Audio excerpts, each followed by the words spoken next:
Bonjour mes petits anges, c'est Azalia. Je suis très heureuse de vous faire une nouvelle vidéo avec un thème qui me revient régulièrement par message en ce moment, à savoir les difficultés relatives à l'argent.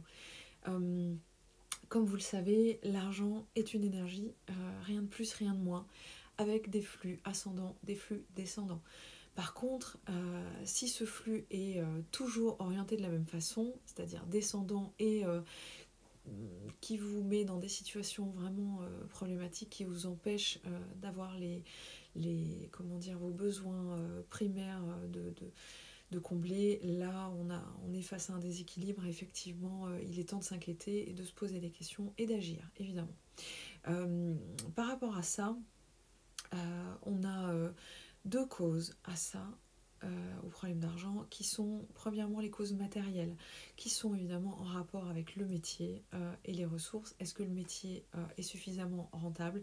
Est-ce que les ressources sont nécessaires ou suffisantes? Voilà, ça c'est des questions qu'il faut évidemment se poser, parce que si c'est une cause matérielle, la solution est très simple à trouver.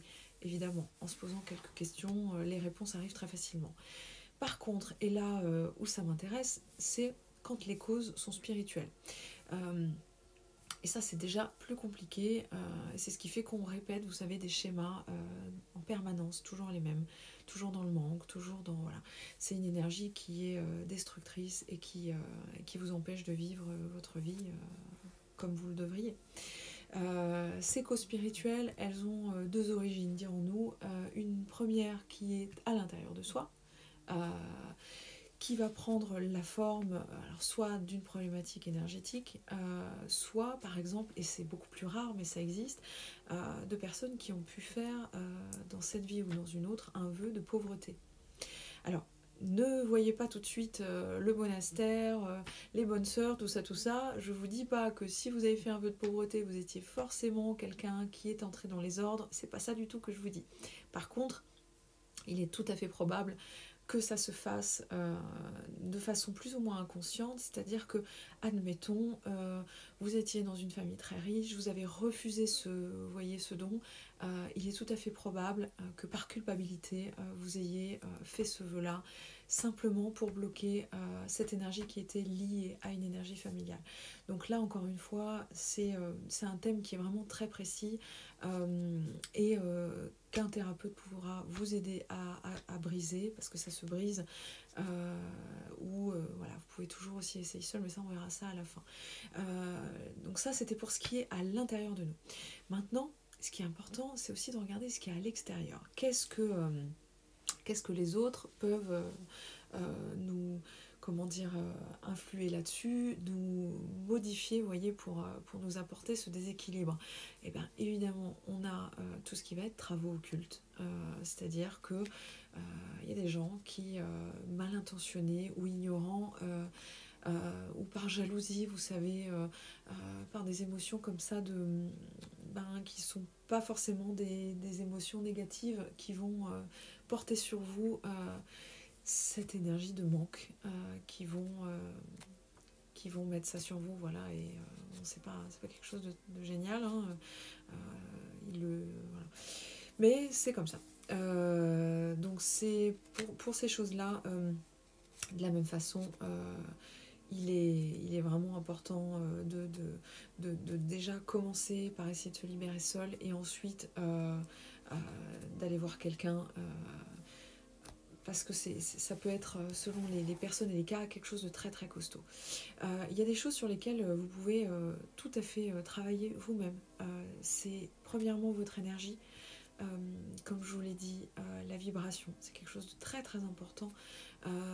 Plus votre vibration sera positive et comment dire, et haute et céleste, moins tout cela aura d'emprise sur vous. Donc ça, c'est quelque chose quand même de très important. Donc nettoyez-vous avec tous les petits conseils que je vous ai donnés. Nettoyez-vous, nettoyez votre lieu de vie. Euh, et évidemment, essayez de fuir tout environnement toxique. Les parents, les proches qui vont sans cesse vous rabâcher tu es incapable, tu n'arriveras à rien, tu ne mérites pas, et ce genre de choses. Alors là, faut soit vous leur dites gentiment que c'est leur vérité, que ça ne vous appartient pas, et vous en faites fi, soit petit à petit, bon, vous y allez à reculons et puis vous coupez un petit peu les ponts. Tout du moins le temps de rétablir votre équilibre, parce qu'à partir du moment où il y a des équilibres, il faut quand même penser à vous.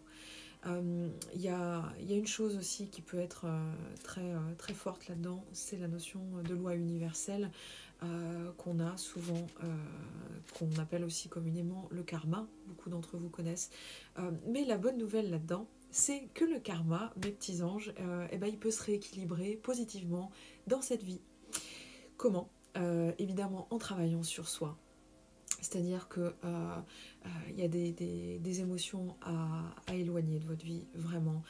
Il y a des, comment vous dire, il y a des choses à faire. Vous avez des techniques comme la méditation, comprendre que nos pensées, notre mental, il est vraiment pas là pour notre bien. Prendre du recul par rapport à ça. Moi, j'essaye toutes les semaines de vous partager des histoires qui sont censées, voilà, vous aider à prendre du recul par rapport à ça, à comprendre que tout ça, tout ce que vous vivez, si parfois voilà, il y a des choses écrites, il y a des choses qu'on ne peut pas véritablement empêcher, il faut comprendre quand même que ben, on peut faire certaines choses soi-même, on peut travailler à ça, tout à fait, on peut être responsable aussi de notre bonheur et justement reprendre le pouvoir, parce que souvent comment dire, le malheur vient de tout ce qu'on reçoit et qu'on n'arrive pas à gérer. Donc voilà, travailler pour rééquilibrer ce qu'on veut avoir dans la vie, ça passe par là, par prendre le temps de comprendre, mettre de côté ces émotions vraiment qui bloquent l'argent. Les émotions qui bloquent l'argent, il y en a 3 principales qui sont, vous savez, la culpabilité en premier, la colère et la jalousie. C'est vraiment pour moi des émotions, on va dire, en restant gentil, des émotions poubelles, dans le sens où elles vont vraiment pas vous amener là où vous voulez, elles vont pas générer ce que vous voulez. Ces émotions-là, au maximum, vous pouvez les écarter de votre vie, au mieux c'est. Elles ne vous apporteront rien. Vous savez, j'ai eu récemment un petit amour sur ma page, un petit ange qui m'a dit que voilà, elle avait beaucoup souffert comment dire, du départ de sa mère, parce que ça découlait d'une erreur médicale et c'est des pardons qui sont difficiles à accorder. Mais quand on comprend en réalité que se libérer de la colère, pardonner, et tout ça, c'est pas pour les autres qu'on le fait, c'est pas un cadeau qu'on fait aux autres en réalité, mes anges, c'est un cadeau que vous vous faites à vous-même. C'est quelque chose qui va vous libérer vous.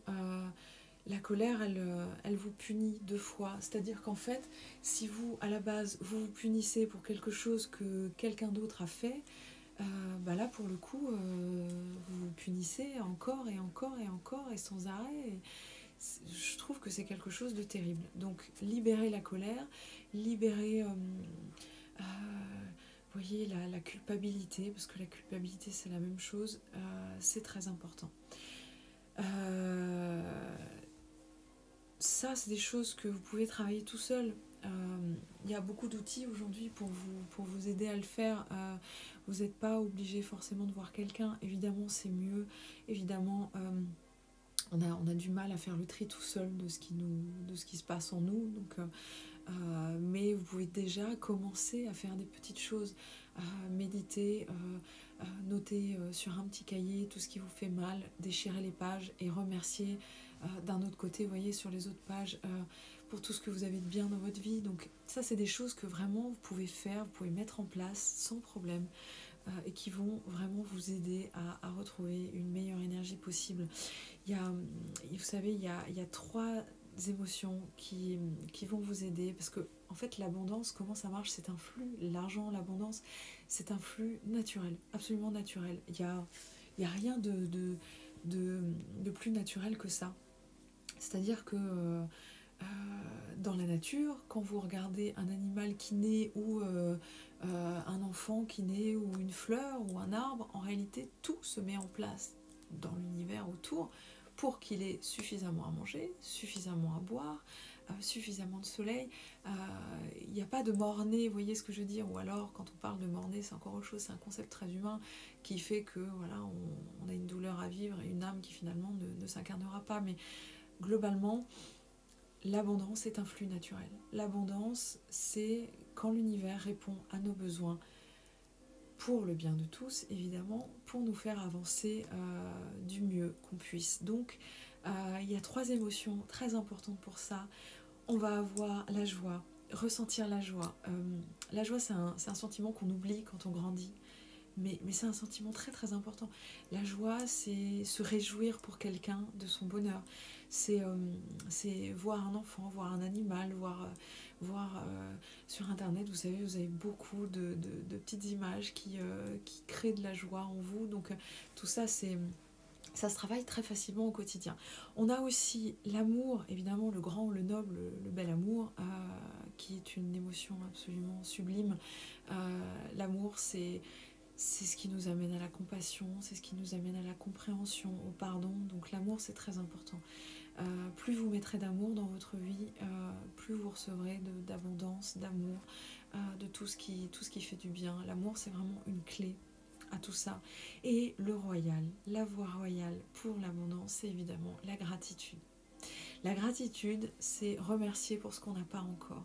Remercier pour tout ce que l'univers a fait, a mis en place, pour qu'aujourd'hui on soit debout, pour qu'on soit ce qu'on est, pour qu'on ait manqué de rien, pour que, même si ce monde nous fait croire l'inverse, mais c'est pas vrai, en fait on a manqué de rien. C'est ça qui est beau, c'est de se dire que même si ça a été difficile, on est encore là, on a appris, on a grandi, et on continue d'apprendre et de grandir tous les jours. Et moi je trouve ça magnifique. Donc voilà, c'est des émotions qui cultivent, qui génèrent tout ça. Après, évidemment, voilà, d'un point de vue global, nettoyage. Faites du bien à votre intérieur ici, à votre intérieur autour de vous. Faites-vous du bien, mettez des images, des choses qui montent ces vibrations. J'ai fait beaucoup d'articles sur la vibration, donc n'hésitez pas à aller les regarder. Ça vous fera du bien et ça vous mettra déjà dans quelque chose de plus harmonieux à ce niveau-là. Donc voilà mes petits anges, j'espère que ça vous aura aidé, j'espère que vous allez trouver le fil et le sens de votre abondance, que ça va revenir à vous. Je vous souhaite dans tous les cas le meilleur parce que je vous aime, parce que mon but il est là, il est d'être là pour vous aider à aller mieux. Voilà, je vous embrasse très très très très fort et je vous souhaite vraiment le meilleur. Les pentacles de Sandalphon vont vous aider évidemment à faire des vœux, parce que faire des vœux c'est aussi quelque chose d'extrêmement important. Les vœux à la lune, les vœux aux anges, les vœux au ciel. Un vœu il est jamais perdu dans l'univers, il est jamais désintégré. Un vœu il fait son chemin, alors des fois c'est long, des fois c'est un peu plus rapide, mais croyez-moi il fait toujours son chemin. Donc voilà, je vous embrasse comme je vous aime et je vous dis à très très très bientôt mes anges. Je vous embrasse très fort.